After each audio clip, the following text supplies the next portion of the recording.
আসসালামু আলাইকুম দাস ভাই। আমি সকলের কাছে আমি একটু হেল্প চাচ্ছি, আমাকে সহযোগিতা করুন। আজকে একটা গজল গাওয়ার কারণে তারা আমাকে আক্রমণ করছে, আমাকে যুদ্ধবস্ত করে জবানবন্দি নিয়ে তারা বলছে তারা আপলোড করে দিবে অনলাইনে। তারা আমার একটা গজল বলার কারণে এত আক্রমণ, এত শত্রু হয়ে গেছি। আমি তাদের জীবনে শত্রু হয়ে গেছি। আমাকে যেখানে পাচ্ছে ওইখানে আক্রমণ করা হচ্ছে।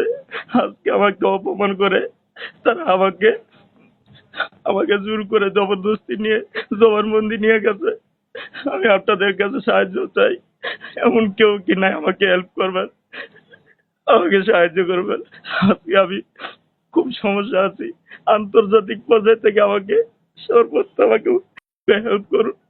আমি সমস্যা আছি, খুব সমস্যা। কোনো জায়গায় যাইতে পারতেছি না, কোনো জায়গায় হাঁটতে পারতেছি না। যেখানে পাই ওই জায়গায় আমাকে সমস্যা করে। আজকে আজকেও তারা আমাকে আক্রমণ করে, তারা যুদ্ধবস্ত করে অনেক অপমান। আমি কি বলবো বলেন?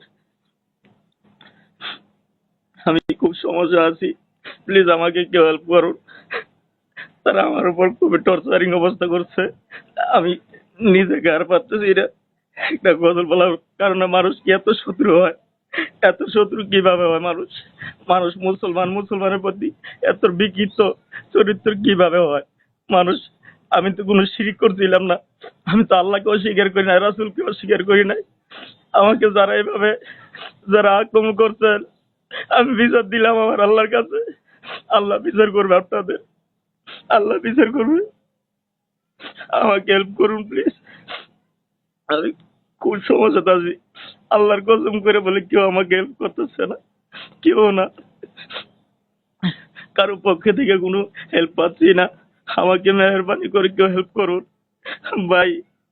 এখানে অনেকে অনেক ধরনের কথা বলতেছেন ভাই। আমার জায়গায় যারা কেউ যদি আসতেন তাহলে বুঝতে পারতেন ভাই। এমন কোন দেশ থেকে আমার কোন ঠেট আসছে না। সর্বত্র আমার চলাফেরা সবকিছু ভাই